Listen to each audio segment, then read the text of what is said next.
agents came in and they sat down and they said, we have an offer for you that just came through. They just called us and they're sending it over now. They're sending the script to do a mini-series. And I said, oh, good, because that's always good cash. Mini-series, good cash. I said, what is it? And they looked at each other and they started giggling. And I said, what is it? And they said, well, it's a remake, a reinvention of Battlestar Galactica. And I said, what? I remember when I first got the script, I landed in LA and I was trying to find work, audition, and my manager just pushed this script across the table and I saw the title. And then my childhood flashed before me. I was like, oh yeah, wait a minute. I remember aircraft shooting out of things. I remember capes and boots and Cylons and by your command and all that stuff, and it all came back.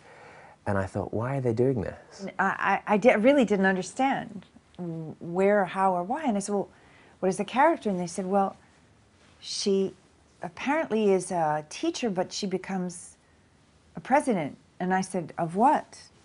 President of the parent teachers? What? Of the school system? Did you? No, of the, they looked at each other, wow, the universe? I didn't want to be the character. I wanted to be Jamie's character, but he'd already been cast as Apollo. I wanted to be Apollo. I was like, hey, I want to be the good guy. I don't want to be this douchebag. And then they were like, everybody in America was like, but you'd be perfect. I'm like, well, what do you mean? You don't even know me. What do you mean I'd be perfect as this guy? I'd done Bridget Jones's Diary. Funnily enough, just this morning on getting on the Eurostar, somebody came up and was like, you're on something, I've seen you. And I said, Battlestar Galactica. And then she went, Battle what? And I went, maybe you saw me in Bridget Jones. She went, Bridget Jones, oh my God, oh yes, Bridget Jones. I was like, yeah, well, that's it. So I'd done Bridget Jones's Diary, and I don't know, a lot of people thought I was gay, because I played the gay friend, and I would get a lot of offers for, not a lot of offers, that's not true, a few coming through about, hey, you can be the gay friend in this show. And then I read this script, and it was like, he's in bed with this woman, he's kissing this one. I went, I'll do it. I'll do this one right now. She was a woman who seemed to be able to accept her fate and take the quality, I think, that what you're getting at, that she had as a human being that allowed her to be all that, was a discipline. She had extraordinary discipline, and I was very impressed by it. And playing her, she taught me that not to be afraid of taking responsibility. Simply say, I'll do it, I will make the decision, could be wrong, I could be right, I will live with the consequences, I will make the best decision I made, and I will accept the loneliness that comes with making tough choices. My Apollo was constantly suffering a crisis of identity. He didn't know who he was. His relationship with his father was a difficult one. So he's defined as a son of a very important man, but he doesn't like that relationship. He's constantly trying to become his own man, whereas the original Apollo was, you know, the functioning, nuclear, perfect American son.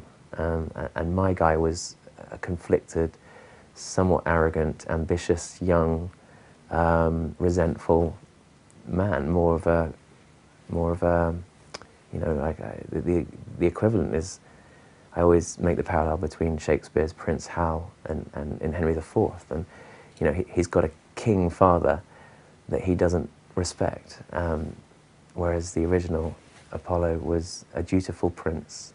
Mine is more of a rebellious prince. It's a wonderful part to play. As an actor, you want to have, on some level, as many different, I wanted to have as many different colours as I could have in this thing. And I also was, you know, I'm interested in acting, not interested in being a hero or being the good guy. Well, I get to America sometimes and I meet these people who are like, you know, I think they think that acting is all about being, you know, kind of stuck somehow. I'm like, no, that's... And so I didn't mind going to those places where I think you as an audience You're revolted by this man. Michael Reimer and most of the directors, and certainly the writers, were always open to what was possible there. So I think it was a combination of being able to have having good chemistry and having people around you with open-mindedness that allowed that strong of a relationship to emerge on the screen. So everything that we did was hard, and that was kind of the point of the show. These people are in hard situations, and we were too. You know, and to do it on a budget for a TV show was, I think, one of the greatest achievements of the show. I mean, I just watched the finale, and it's a feature film. It really looks like a feature film, and we did it on a tiny TV budget for a cable channel. So yeah, that was stressful. I mean, ask the directors. The directors had to shoot this thing, had to bring it in on time, and it was always a challenge because it's ambitious. The whole show was ambitious.